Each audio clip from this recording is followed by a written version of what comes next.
India गठबंधन की अगली बैठक 31 अगस्त और 1 सितंबर को मुंबई में होने वाली है, ये सब किसी को पता है। ऐसे में अब जो संयोजक बनाए जाने की बात कही जा रही थी कि नीतीश कुमार को इंडिया गठबंधन का संयोजक मुंबई की बैठक के बाद बना दिया जाएगा, उसमें अब एक नया मोड़ आ गया है, वो हम आपको बताएंगे। उससे पहले निवेदन है कि आप लोग इस वीडियो को लाइक ज़रूर कर लीजिए, इससे मुझे काफ़ी प्रोत्साहन मिलता है। अब आते हैं वीडियो के टॉपिक पे। दरअसल अब ये खबर आ रही है कि इंडिया गठबंधन में एक नहीं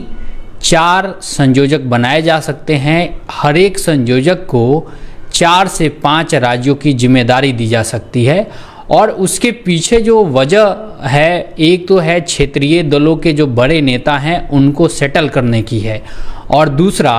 कि कहीं से भी किसी भी तरीके का असंतोष किसी नेता में नहीं रहे या फिर किसी भी पार्टी के कार्यकर्ता में नहीं रहे, जिससे इंडिया गठबंधन को आने वाले समय में नुकसान हो सकता है।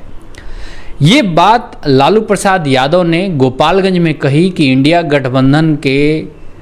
संयोजक के तौर पर हम इस तरीके का फॉर्मूला निकाल रहे हैं जिसमें 4 राज्यों पर एक संयोजक होगा। यानी आप अंदाज़ा मिला सकते हैं कि यूपी, बिहार, झारखंड और दिल्ली कह सकते हैं या हरियाणा कह सकते हैं, इन राज्यों के लिए एक संयोजक होगा। इसी तरीके से तमिलनाडु, केरल, कर्नाटक और तेलंगाना के लिए एक संयोजक का घोषणा किया जा सकता है। ऐसे में अब सबसे बड़ा सवाल इंडिया गठबंधन में जिन्होंने इंडिया गठबंधन को बनाने की शुरुआत की थी, नीतीश कुमार को लेकर हो रही है, क्योंकि आप सभी को पता है कि नीतीश कुमार बेंगलोर की बैठक के बाद से थोड़े से नाराज दिखे थे। अभी नहीं दिख रहे हैं, तो उस समय थोड़े नाराज दिखे थे कि संयोजक की घोषणा नहीं की गई। ऐसे में अगर संयोजक 4 या 5 बना दिए जाते हैं तो फिर नीतीश कुमार जो एक सोच रहे थे कि पूरे देश भर के पार्टियों के संयोजक की भूमिका वो निभाएंगे, उस पे कहीं ना कहीं ब्रेक लगता हुआ नजर आ रहा है।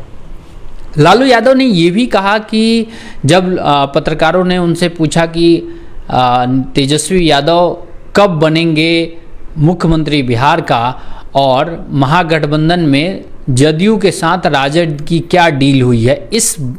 सवाल को भी पूछा गया था लालू यादव से। लालू यादव ने ये कहा कि जनता, बिहार की जनता तेजस्वी यादव को सीएम बनते हुए देखना चाहती है, और जहाँ तक बात रही जदयू के साथ डील की, तो जदयू के साथ हमारी कोई डील नहीं हुई है। अगर कोई ऐसी खबर फैला रहा है तो वो निराधार है और ये अफवाह है कि जदयू से राजद की कोई डील हुई है। हालांकि जो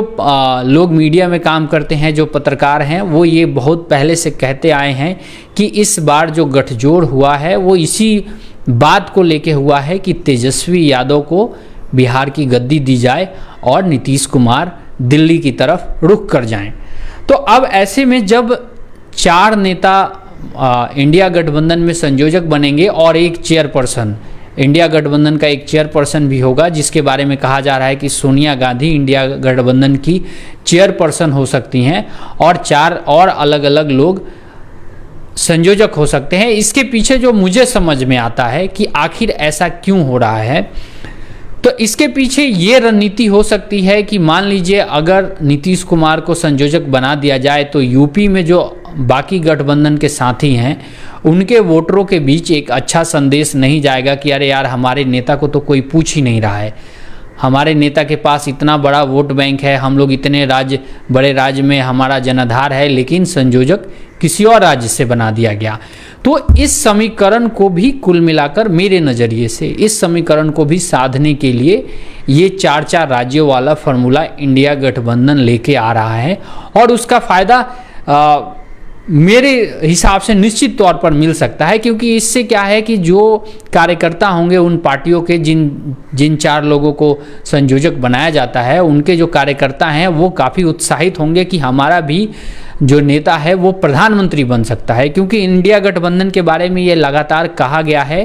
कि इंडिया गठबंधन में काफ़ी सारे ऐसे नेता हैं जो प्रधानमंत्री बन सकते हैं। यानी कि हम लोग अभी नाम तय नहीं करेंगे, आगे चल के हम नाम का ऐलान करेंगे कि कौन हमारा नेता जो प्रधानमंत्री बनेगा अगर बहुमत आ जाता है तो इससे क्या होगा, फ़ायदा ये होगा कि किसी भी राज्य में जो इंडिया गठबंधन है या विपक्षी गठबंधन है उसके कार्यकर्ता